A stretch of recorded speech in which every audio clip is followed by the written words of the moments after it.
బైబిల్లో 2 కొరింథీయులు 10వ అధ్యాయం 5-6 వచనాలు పౌలు గారు, మేము వితర్కములను దేవుని గూర్చిన జ్ఞానమును అడ్డగించు ప్రతి ఆటంకమును పడద్రోసి ప్రతి ఆలోచనను క్రీస్తునకు లోబడినట్లు చెరపట్టి మీరు సంపూర్ణ విధేయతను కనపరిచినప్పుడు సమస్తమైన అవిధేయతకు ప్రతిదండన చేయ సిద్ధపడి ఉన్నాము అంటారు.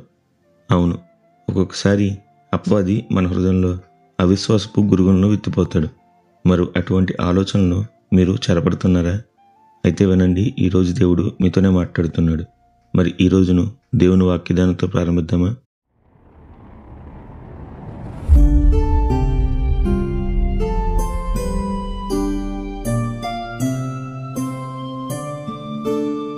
మీలో ఎవరికైనా ఎప్పుడైనా దేవుని వాగ్దానంపై అపనమ్మకం కలిగిందా?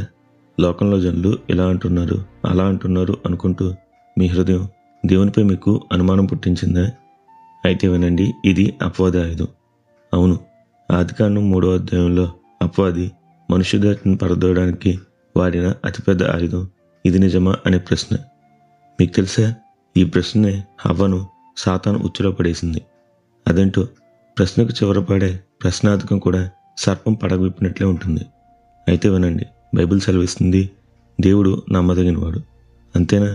ప్రభువును రుచి చూసిన ప్రతి విశ్వాసి చెప్తాడు, ఆయన నమ్మదగినవాడు. నా మటుకు నేను సాక్ష్యమిస్తున్న మన ప్రభు వంటి వారు ఎవ్వరూ లేరు. ఆయన వాగ్దానం చేశాక అది జరగకపోవడం అసాధ్యం.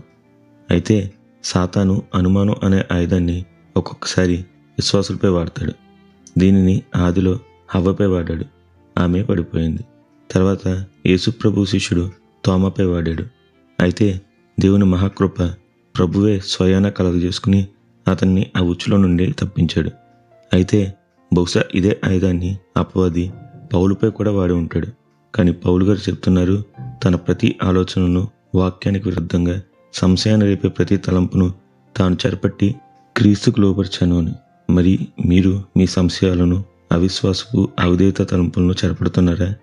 వినండి, ఆదుండి అపవాది తంత్రాలు మీరు ఎరుగనివారు కాదు. వాడు మోసగాడు, దొంగ, అబద్ధికుడు. వాడి ప్రధాన లక్ష్యం మీ నాశనం. అయితే దేవుని మహాకృప ఆయన మీకు తోడుగా ఉన్నాడు. ఇప్పుడు చెప్పండి, మీ నాశనం కోరే అపవాది మాటల మిమ్మల్ని ప్రేమించి మీకోసం ప్రాణమిచ్చి మీకు నిత్య జీవం కలుగజేసే యేసయ్య మాటల ఏ మాటలు మీరు విశ్వసిస్తారు? నమ్మండి, మన పరమ తండ్రి నమ్మదగినవాడు. ఆయనను పోలిన వారెవరూ ఈ సృష్టిలో లేరు. అందుకే నిత్యం ఘనత మహిమ ప్రభావములు యేసుక్రీస్తు నామానికే కలుగునుగాక. ఆమెన్. హల్లెలూయా.